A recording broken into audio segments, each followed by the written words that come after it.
Yeah, I just had the opportunity to sit down with my friends Angel and Ruben Mendez, and we're going to hear a little bit about their story and what God has done and how God has proven himself faithful in their life. Get your tissues ready. This is going to be a powerful one. Mendez family, Yeah. my buddies. Hey, Angel, introduce your family for me. Sure.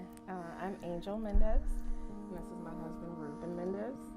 And we have 3 children. Sienna's 25, Aaliyah's 20, and little Ruben is 10. And Ruben is from Saginaw area originally, and he's been serving in worship ministry for 25 plus years here in the Saginaw area. How long have you been at Hopevale, Angel? Oh gosh, probably like 2016, 2017 time frame. Yeah. So with Ruben being in ministry and, supporting various churches in the community, there are times that, it makes sense for us to, the kids and I to come here. And so we've been at Hopevale. I know there's another family here similar. Yeah, couple, a few. Yeah, he's friends with some of them, another music minister. And so we've been coming to Hopevale since little Ruben was little guy, and being involved in the children's ministry and, really enjoying it. I remember when you came. Mm-hmm. Mm-hmm. So we was doing that time. Yeah. So tell me a little bit about Ruben's story as a worship leader. Yeah. So Ruben's been doing music ministry since he was a teenager, and he started around 14 or 15 years old, and he would play for churches in Saginaw, and then he would go play music for churches in Flint. And he plays by ear. He doesn't read music, but he learned from his mom.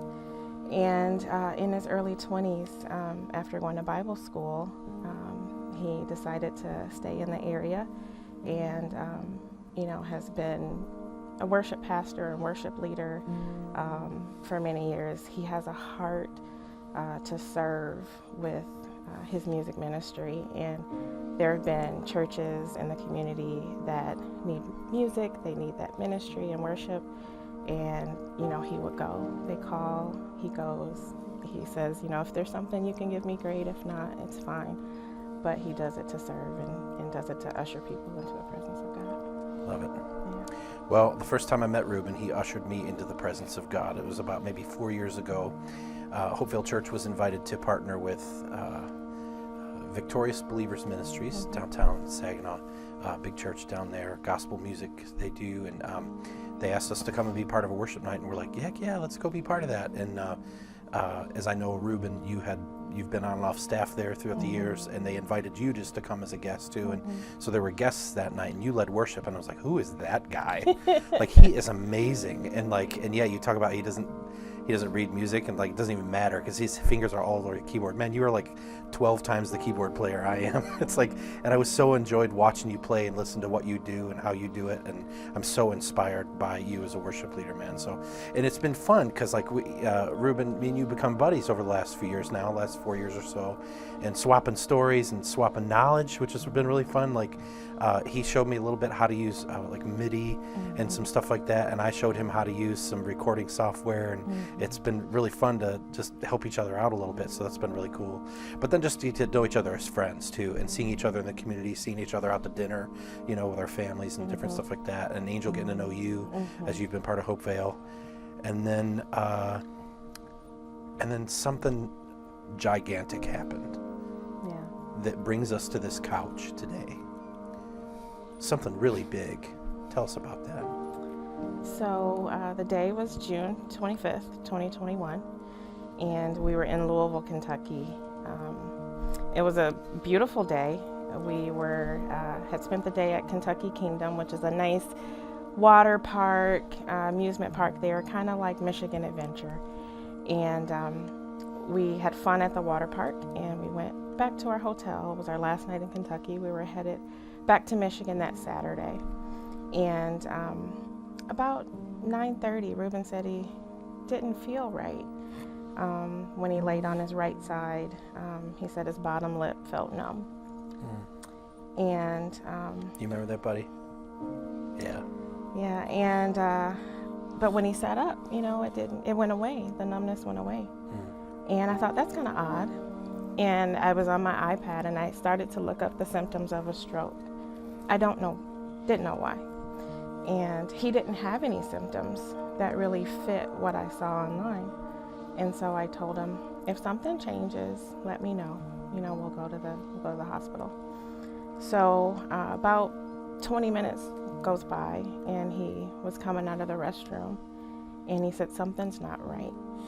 And he was starting to talk a little funny. And so I told little Ruben, I said, let's get dressed. We were all in our jammies. So we got dressed and we were headed down the hallway to the elevator to go to the lobby of the hotel.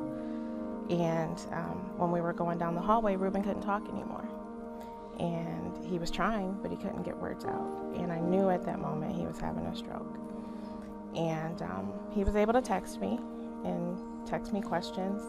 When we got to the lobby, I asked him to call 911. And he texted me, the last text I got from him was, can they come quick?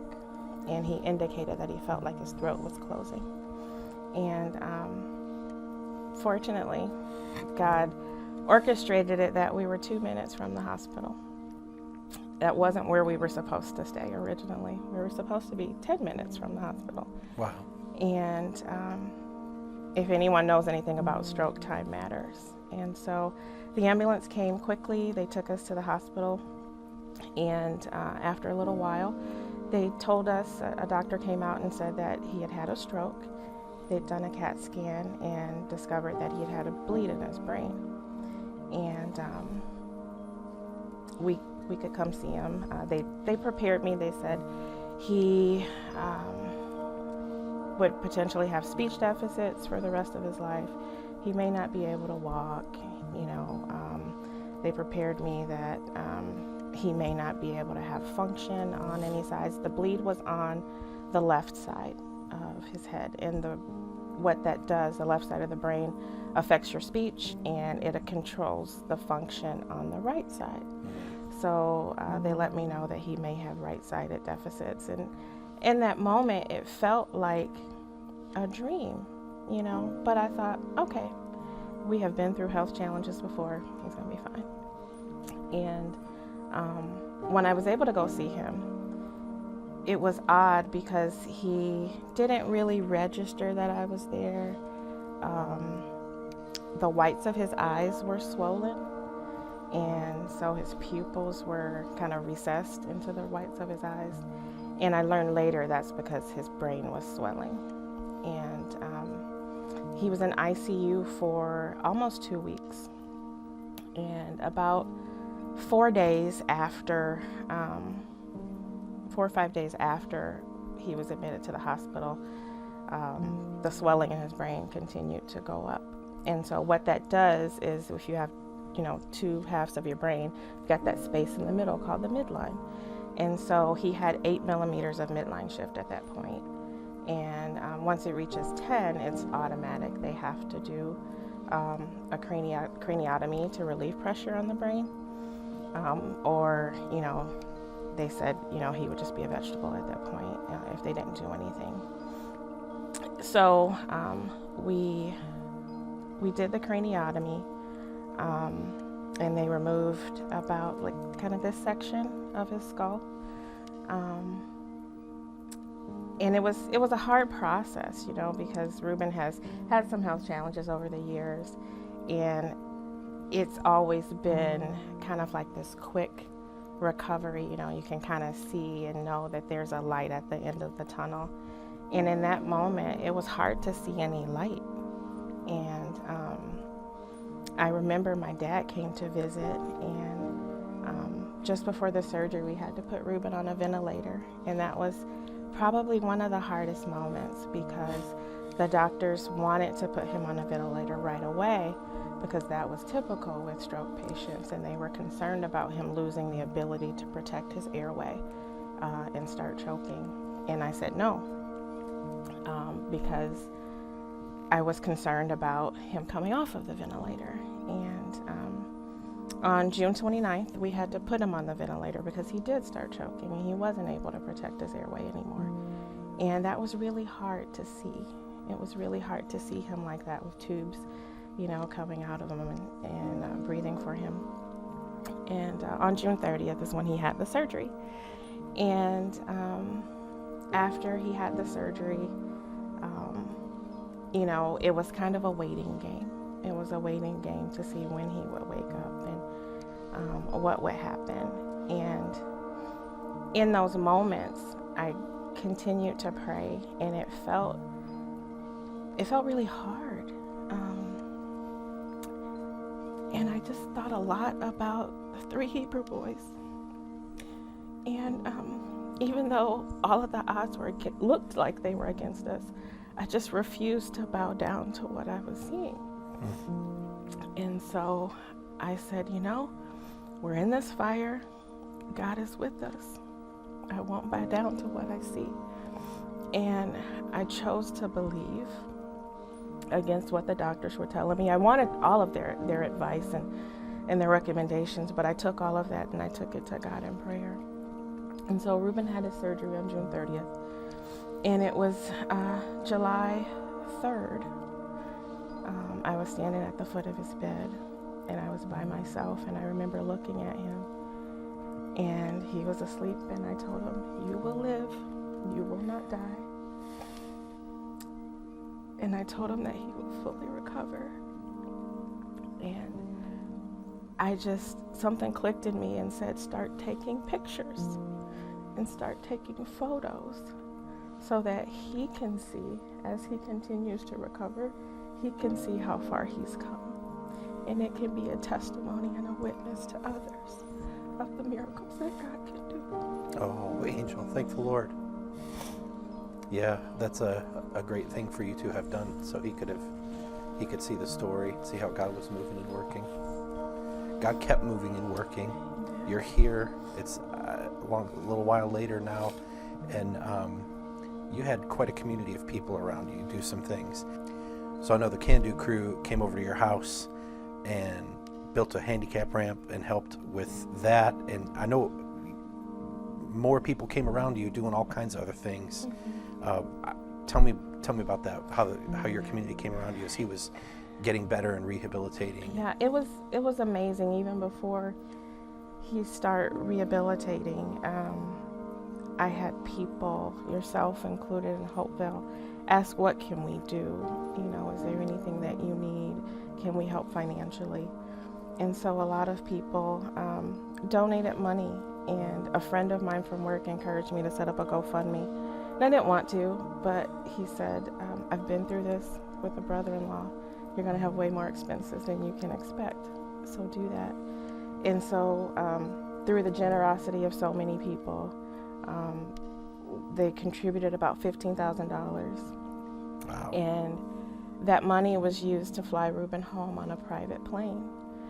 From Kentucky at the end of his rehab stay, because he just wasn't able to make the drive. And so we chartered our own plane, and I had the most expensive M&Ms on that plane that I probably ever had.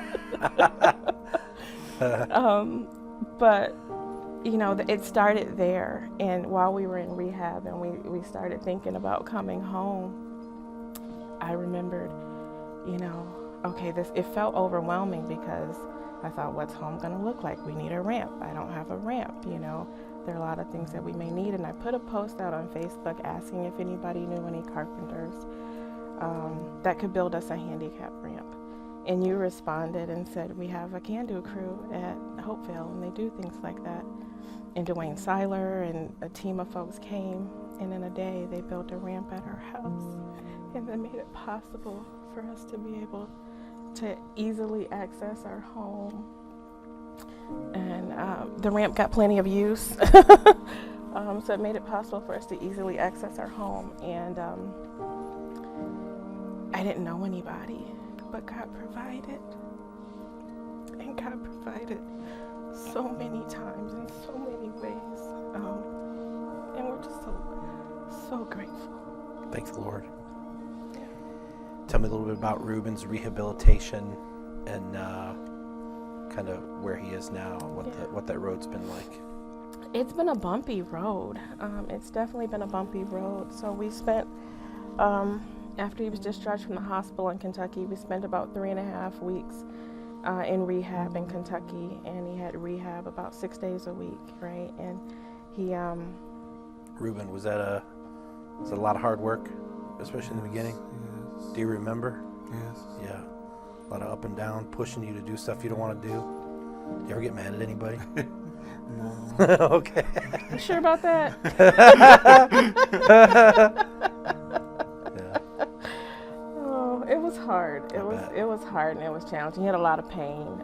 He dealt with some sciatica and back pain, so he was trying to rehab and deal with his back pain. So that caused some limitations for a little bit.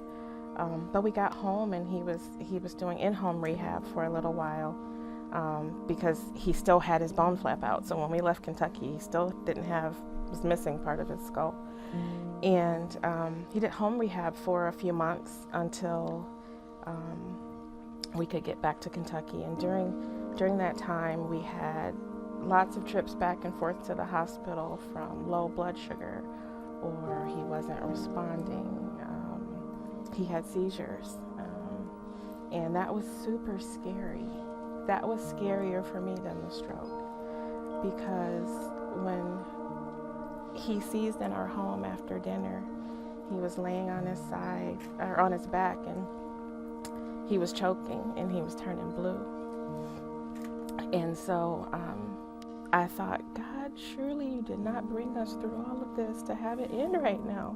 I know what you told me, and it can't be over. So we got him turned on his side and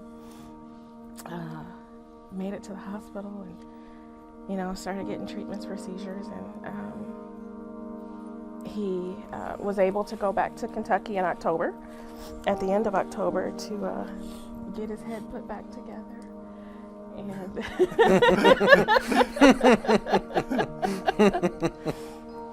And that surgery went well. And everything came out fine, and he came back home. I'll tell you this. I remember January or February, I came to see you in a rehab facility here in town in Saginaw. And it's right around the corner from my house, actually. And it was like a late morning. And do you remember me coming to see you? You remember? It's like 5 months ago or something like that. And you couldn't talk. And I put my hand on your head and on your cheek, and I said, "Hey, buddy, it's been a road, huh?" And that was the first time I had seen you since all that was going on, because you had, it was COVID, and I know you were being really careful with everything. So I remember holding your hand. I remember praying for you. I remember singing over you and thanking the Lord that you're getting better. I didn't stay very long because I just wanted you to rest. You were already sleeping when I got there. And Ruben, I never told you this, but I went back to my office after seeing you, and somebody had posted a song, a worship team member, Melody, posted a song called Sufficient for Today. And it's about how God just provides for today, and how good he is. And I listened to that song, and the timing of that song was so big, because there I just saw you, and I put my face in my hands, and I cried, and I prayed for you, and I said, God, would you just be sufficient for my buddy today? Would you just give him what he needs just for today? We pray the Lord's Prayer in Matthew 6 all the time. God, your daily bread, just your daily bread for today. And that's what I prayed for you. And that was such a powerful moment. And that song became something so different for me in that moment. I love how God has moved and worked and brought you to a place to where you could walk into here today and sit down on this couch. I know walking's not been an easy journey for you in your rehab with all the stuff that's been going on in your life. And just thank the Lord for that. Angel, tell us what happened in early May with Ruben Jr. So in early May, Ruben Jr., he was baptized, and here at Hopevale.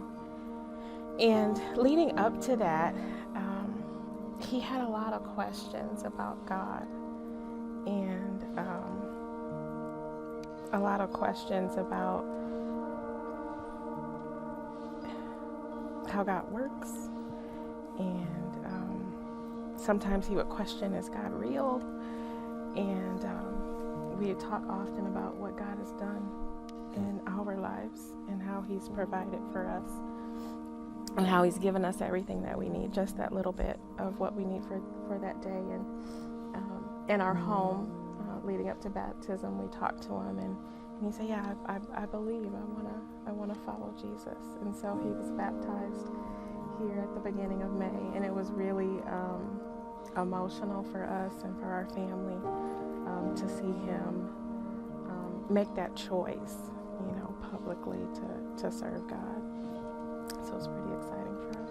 That's amazing. Congratulations, you guys. Thank you. I'm sure there's nothing better than to see your little one follow the footsteps of what Christ has taught us to do. That's beautiful.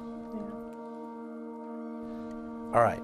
So Father's Day has a significance for you guys. By the time this airs, sitting down, it's going to be a few weeks later, and it's going to be Father's Day 2022. What's significant about Father's Day for you guys in this journey?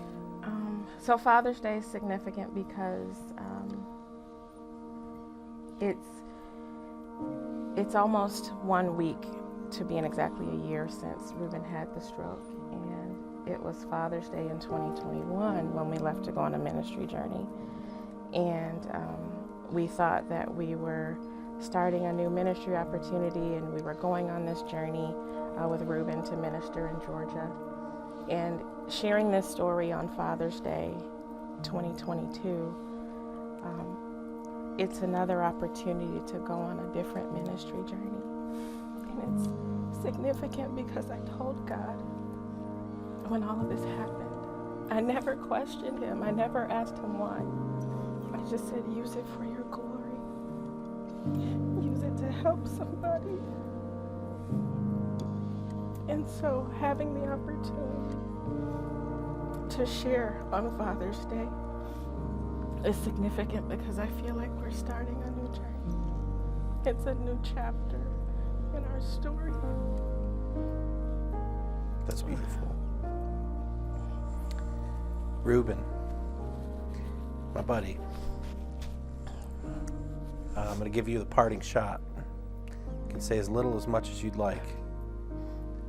Your wife just talked about if your story could be a blessing to somebody who's struggling or people that are going through a hard time. And I know you've gone through the hardest year of your life right here.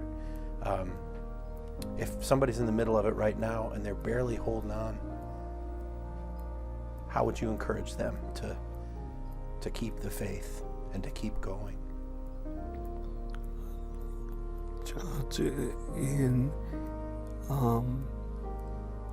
God. Trust in God.